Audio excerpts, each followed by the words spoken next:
Welcome back at Ask the Professor. This is the last time I will give some answers to your questions. Really nice that I have a long list so I could choose. Great. Also my personnel and the group of the full team will give answers as well in the next week. So next week will be very nice about the future, like Hyperloop, all other new ideas and innovations. So that would be great to see and to explore. So good luck. And I think now we talk about maintenance and what can we do and how to do all kinds of things and why we are doing this. So I like to go on with these questions. And also one of the students have COVID and is infected. So please stay healthy and stay strong and keep up the appearance when you get healthy, and hopefully you can go and with the flow in the last week as well. So good luck. One of the questions was about how to maintain signaling and other things than just the hardware, you could say, like ballast and sleepers and steel and wheels. And I think that's a good question, because everything needs a maintenance, but when you have other assets like the signaling, you have cabling. A lot of cables are related to the rail business. So how to maintain that kind of assets? And now mostly it is very precise, and also you can predict very well when some parts will break down, like batteries, etc. So you can make a stochastic model and saying, okay, when you have 1,000 batteries and then 2 are breaking down, that's maybe okay. But when they break down 2 every day, for example, then you have another problem. So how to mix this and how to do this. And that's exactly what you could do, and that's how you make this planning to do maintenance and to refurbish ahead. And that's exactly what you need to do, and that's also what they do with signaling. And that's another way of doing maintenance, because when you look at the rail bar or the ballast or sleepers, then you do mostly maintenance when it is breaking down and then it happened already. And I think when you look at signaling, it's about safety and how to make this combination well, and that means you have to do ahead and think ahead and do monitoring before it will fail, because otherwise you have no signaling system. And that's not the case we accept. Another question I got was about what can you do with drones for maintenance or inspection? And yeah, I fully agree with that statement, because we have also the need for drones, because as a human being you cannot walk everywhere. For example, with big bridges or dams or whatever, it's not so easy to go just in by a ladder or I don't know what you can, other devices. So a human being is also the limit sometimes to go and to inspect easily on certain areas or angles. And therefore a drone works fine. Here in Holland we already did some tests with drones, especially on bridges. We have a lot of bridges in Holland, too much water we could say, and therefore they use drones to find and to inspect in certain areas you cannot see when you're just walking around or sitting in a boat and look around to the construction. So yes, drones are very effective, and also you can do this more often without any risk. But you also need rules, because drones, they can fly. And for example, you see that is not allowed to fly very low, for example, in an area or a near area of the catenary.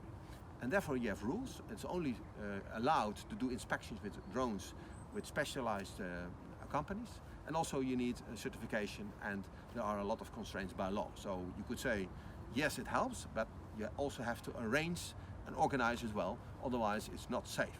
So be careful.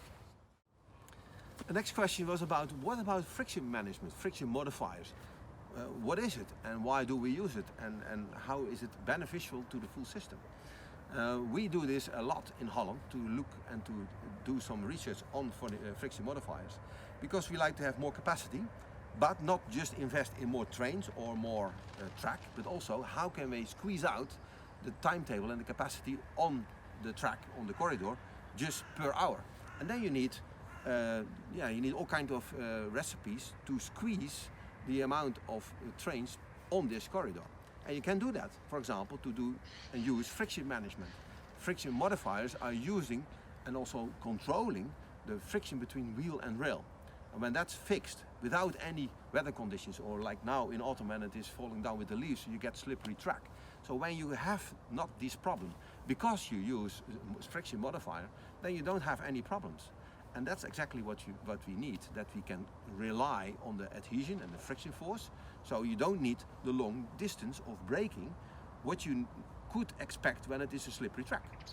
And of course it must be safe, so always you take the worst case scenario to be safe on the distance of breakage, to brake. And that's safe, of course, but why using this worst case scenario? Maybe it will come once in 5 years, but it must be safe, so therefore you need this big distance. And when you can do friction control, you can manage it and it is safe because you use these friction modifiers, then it is very easily to squeeze and to shrink down the brake distance, and that means that maybe out of 3 trains you have an extra train in the same time frame, and that's capacity. Finally, I like to discuss about the many questions about asset management, contractors, how to do it, what is the best contract, for example, to get the best balance between budget and results and efficiency. It's not so easy, I think, but you can make it easy when you have really control from the owner. When ProRail, for example, the infra manager in Holland really like to control all the data, to know when it is installed, what is the maintenance, what is the history, all kinds of steps. And now we say, okay, we put it in a contract and the contractor is more or less responsible. Great, I think.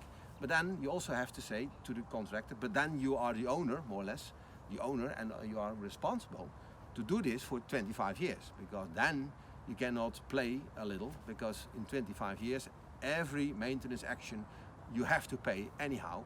And when you do a wrong job in the beginning, you will feel the pain at the end. And I think that's exactly what you need to get the best balance between budget and performance. So long time span on contracts.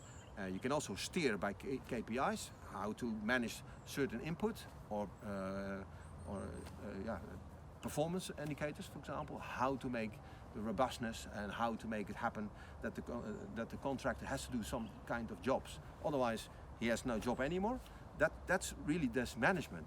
And I think big data is a really a nice new technology you could use to predict, but you need really fine and defined and secure data. And therefore you need this data coming in from all sources, from all stakeholders, and therefore you need really a very good vision and also control this vision and put this in a long-term contract. Otherwise you don't have this long history of data, so you could not rely on your statistics and on big data at the end. And that's a loss of efficiency. So please do not use just big data for 1 to 2 years. That makes no sense. So when you like to do this, have a long breath and go on for 25 years. But that takes and you need vision. So I hope you enjoyed. This was the last Ask the Professor. 1 week to go for you about the future. Really nice, I think. You can also deliberate with each other on the forum. That's what we like, and also we like to see your nice ideas, what you think about the future. And after this, we stop with this MOOC, of course, but you can go on with professional education, and it's also pure online, and it's the same system and the same way we do here, but it is more in depth, of course, because we really dive in the techniques and also the system as a whole, how to manage it and how to design it and how to operate it. And I think at the end, you also have the biggest effort. You really go on yourself, take a problem and look how you could design to operate and to maintain the full system on your results and also on your thoughts. And that's, I think, really beneficial for you as an engineer when you really like more in depth about this rail system and technology. So please enroll yourself if you like. You can enroll already yourself. Look on the internet. There's also information on the MOOC. So I hope to see you there again. So I hope you finish now in a good way. Good luck with the last week, and hopefully we see you again at the professional education of TU Delft.